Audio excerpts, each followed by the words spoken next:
नमस्कार दोस्तों, ज्योतिष, हस्तरेखा एवं वास्तु विशेषज्ञ आचार्य पंडित गिरीश बारोलिया के चैनल में आपका स्वागत है। कृपया हमें अपना स्नेह व सहयोग प्रदान करें। हमारे चैनल को सब्सक्राइब करें और बेल आइकॉन को प्रेस करें। साथ ही अपने आत्मीय जनों के साथ इसे अधिक से अधिक शेयर करें। आपका जीवन मंगलमय हो। लाइक करें, शेयर करें। आचार्य पंडित गिरीश बारोलिया, ज्योतिष, हस्तरेखा एवं वास्तु चैनल।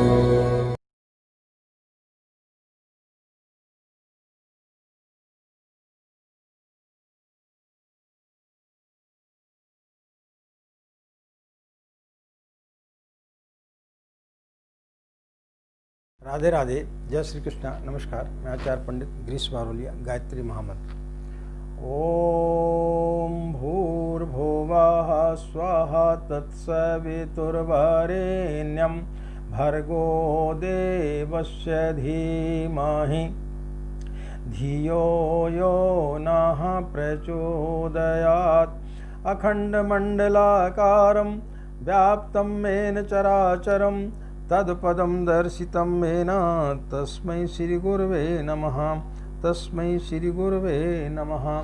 मित्रों, गायत्री साधना प्रश्नोत्तरी की इस कड़ी में आज हम जिनका प्रश्न लेकर के आए हैं वो हैं विपिन सक्सेना। वो लिखते हैं, नमस्ते Guruji, my name is Vipin Saxena, I am from Delhi. मेरा क्वेश्चन ये है कि mantras are sounds and vibration, so why do you suggest to chat Gayatri without any sound? Please give me clarity on this. Thank Guruji। मित्रों, किसी भी रास्ते के दो पहलू होते हैं। जब हम रास्ते पे जाते हैं तो उसके दो किनारे होते हैं, एक आगे की ओर, एक पीछे की ओर। जिस प्रकार से सिक्के के दो पहलू होते हैं, इसी प्रकार से रास्ता भी दो होते हैं। तो जब व्यक्ति पैदा होता है तो उसको पहले बाहर का रास्ता पहले दिखाई देता है, तो वो बाहर की दुनिया की ओर पहले भागता है, लेकिन अपने अंतर जगत में नहीं झांकता है। तो जब हम किसी भी मंत्र का जाप करते, चाहे वो गायत्री मंत्र हो या कोई भी मंत्र हो, जब हम आवाज से करते हैं, आवाज करके करते हैं, तो उसका जो प्रभाव है वो वायुमंडल में पड़ता, बाहर जाता है, वो हमारे अंदर नहीं रहता, वो बाहरगामी होता है, वो बाहर की तरफ जाता है। उससे वायुमंडल में आज जैसे आप कोई भी बात करते हैं तो वो बात वायुमंडल में घूमती रहती है, लेकिन आपके शरीर के अंदर वो प्रवेश नहीं करती है। यानी आपके दूसरे रास्ता जो कि आपके मन के अंदर जाता है, जहाँ की परमात्मा विराजमान है।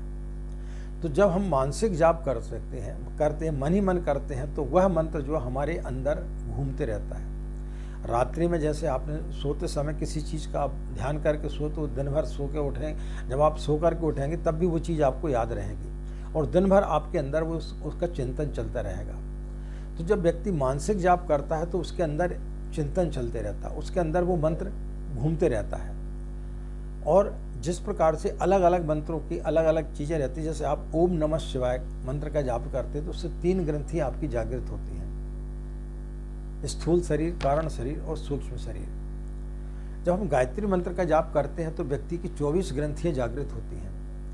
तो जब आप मन में मानसिक रूप से जब आप गायत्री मंत्र का जाप करते हैं, तब फिर आपके अंदर की जो ग्रंथियाँ वो जागृत होना प्रारंभ होती हैं। उनका जो वाइब्रेशन है आपके अंदर होता है।